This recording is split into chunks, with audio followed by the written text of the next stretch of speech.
I guess I initially started, when I first started the project, I wanted to make a film that included many different sushi chefs and many different styles of making sushi. I found Jiro very easily. I mean, he's a legend in Japan.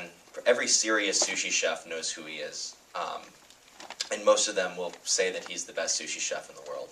So I managed to eat at his restaurant with Mr. Yamamoto, who's featured in the film, and he encouraged me to make the film just about Jiro. And I saw that he was right when I was eating there, because the sushi is absolutely amazing. Definitely head and shoulders above anything else that I had had, and I've eaten at a lot of good sushi places in researching the film. And so I also found that his son, and the idea that his son is still working for his father in the same restaurant was very interesting. And so I feel like that kind of human element made it, kind of made the decision for me. So I knew that I had to make the film about Jiro, because it's making a film about a lot of different chefs may be interesting, but I don't know if it would sustain or have a real kind of emotional content. So Jiro was very generous with his time, and he was very patient with me, and so I'm very grateful. And was there a courting process as far as getting them to say yes to the project, or were they open right from the start? They're not strangers to being on television or on camera, so they weren't intimidated by that at all. They were new to having somebody there every single day, and it was really, I really owe it to Mr. Yamamoto for convincing Jiro to do it. They go way back, and when Mr. Yamamoto tells Jiro that this is something that's very special and that he should do, he said okay. And then I told Jiro that I have no agenda coming into making this project other than showing sushi from his perspective. And I think that he was amenable to that, because I think he loses patience with journalists who come in and kind of have their own idea of how they want the story to go, and try to prompt him to say things that they want him to say. And so, like I said, I'm a blank slate, and just let me be here. And that was pretty much it. You worked well. That approach. Do we have some questions in the audience over here? What was the family's reaction to seeing the film? What was the family's reaction to seeing the film? Well, I first sent them a DVD shortly before we were to premiere in Berlin, and I was hoping that Yoshikazu would be able to come out for the festival. Jiro doesn't travel anymore. And I didn't hear back from them for about a week after I sent the DVD, which made me extremely nervous. And then I got back a very short email from Yoshikazu, basically just with a couple of changes that he wanted. He wanted me to blur out his license plate, and there was one other small thing, but pretty much, they're not very effusive with their compliments. But then Yoshikazu came to the festival, and that was sort of their seal of approval on the movie. So I think they like it. Right in the middle. Congratulations. It's really a wonderful character study. I have several questions. First of all, I want to comment on the music. The Philip Glass selection is phenomenal. Your use of music throughout really makes it interesting, and instead of the guy making fish. So I really appreciated that. Also, the Michelin rating, of course, was mentioned in the movie that once a chef dies, people abandon the restaurant. Are they making any mention of the fact that the current ratings reflect more on his son now than on Jiro? Well, the question is, I guess the question sort of is, are the ratings more reflecting on Jiro's son than actually on? Making any mention at all, or giving credit to the son? Well, that when he does finally leave the planet, that they won't abandon the restaurant. Yes. Well, I think that what I want to convey is that Yoshikazu, Jiro's son's sushi is now, he actually has kind of just about reached the level of his father, and that their sushi is pretty much the same now. Just because Yoshikazu was the one who was preparing the sushi for the Michelin inspectors does not mean that Yoshikazu is a superior chef, because these are techniques that his father has developed. And remember that 95% of the preparation process happens in the kitchen. So these are all things that are set in motion and are done and are being done every day. with techniques that are pioneered by Jiro, and then also some of them are pioneered by Yoshikazu as well. So I would say that they're on pretty much the same playing field right now, although Yoshikazu, of course, would deny that, and will always say that his father is greater than him. But having eaten both of their sushi, I can say it's pretty much the same at this point. I hope that the film will encourage people to continue going to the restaurant, because even if Jiro is not there, you can still have an absolutely amazing meal, and basically you're still tasting his legacy with every bite that you eat there. So I think that it's good that that the film is out there, and that people that see it will still go to the restaurant, even if Jiro, when the inevitable happens. However, I like to try to keep that secret in a way, because it's sort of kind of the ending of the movie. So I haven't really been talking about that specific point that much. All the way in the back? I was curious how fluent you are in Japanese, and sort of how that plays into making a film in a foreign language that's solely through interviews. It's not easy. The question is about my Japanese language skills. They are slight, to be totally honest. I took some Japanese classes in high school, took some in college, but only to fulfill my various requirements. And I like Japanese culture a lot. I love Japanese food. I love sushi. But I was like, oh, I'm never really going to need this, so I didn't really work that hard in college. And then suddenly this movie started. I started making this, and so I turned on the Rosetta Stone software and worked as hard as I could. And so the phrases that I do know, I can say with authority and good pronunciation. And I think that Jiro sees that I'm trying in terms of the Japanese language. And I can make chit chat, but I couldn't conduct the interviews by myself.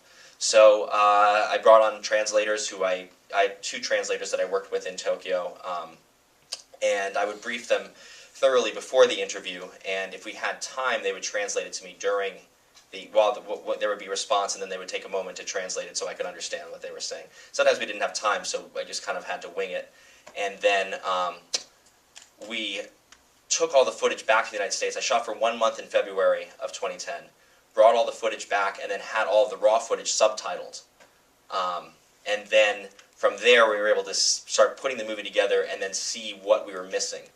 Then I went back again in August after we had a very, very rough assembly of the movie, and I shot another 50 hours of footage or so, picking up on all the things that I had missed the first time. So the language was definitely an obstacle. It was both an expensive and creative problem as well. But we just kind of worked through it, and yeah. So Jiro's just incredibly patient with me, and so we made it happen. Go ahead. I was curious about the concept of, is it shokunin? Mm-hmm. Shokunin. Shokunin? Is that a Buddhist principle, or is that a culinary? Oh, the term shokunin, it's a Japanese word, and it basically it applies to any kind of craft, any kind of art, and it essentially is about when you're a shokunin, you're a craftsman who makes a living. You make a living with your hands, and you kind of philosophically you work for the sake of the work. So you're not. It's different from being an entrepreneur or a businessman. It's just about you have a shop and you do the same thing every day, and you're trying to improve on that.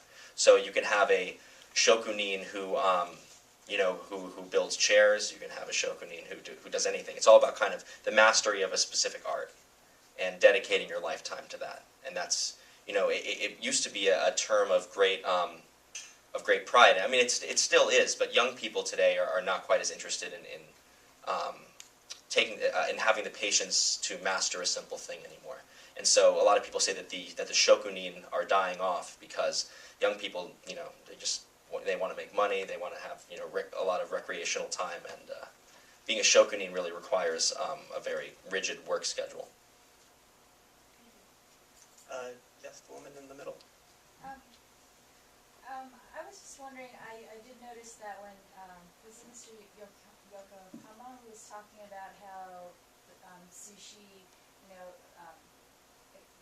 moved to New York very quickly, rapidly, and then to Europe, and kind of glazed over California. So I was just wondering, what is there kind of a perception that sushi in California that, you know, like in Japan, kind of what that perception is? Sure.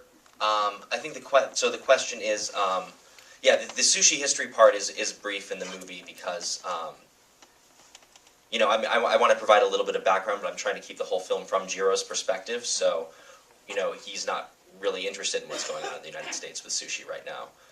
It really affects him only in the sense of the bluefin tuna and the shortage of that, which is really directly affecting him.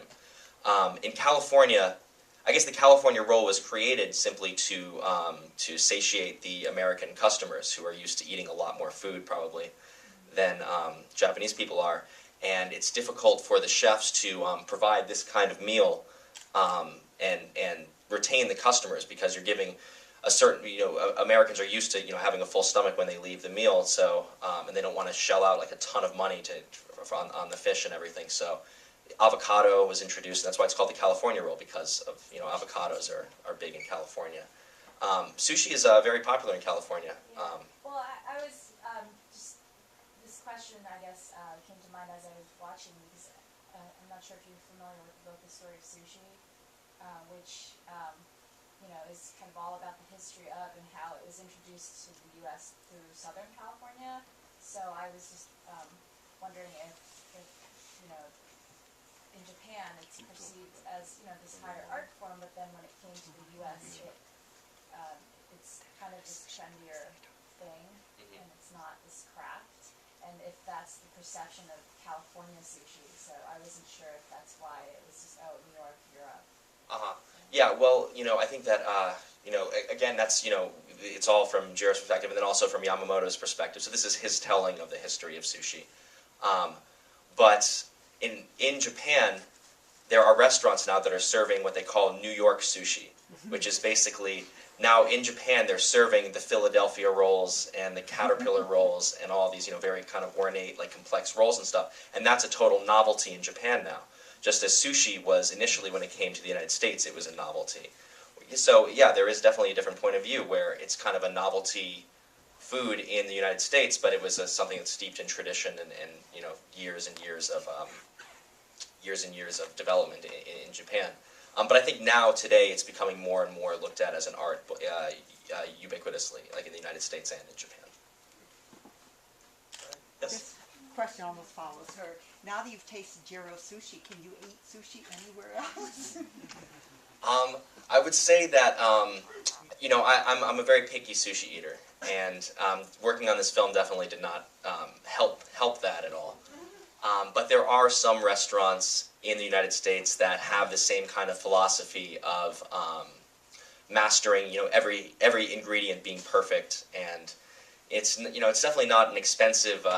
I'm sorry, not a cheap way to eat, you know, eating at a great sushi restaurant. But what I found is that I can eat sushi at very good sushi restaurants, that the chefs are really putting in the effort and are really understand how to make the rice properly and how to do everything right.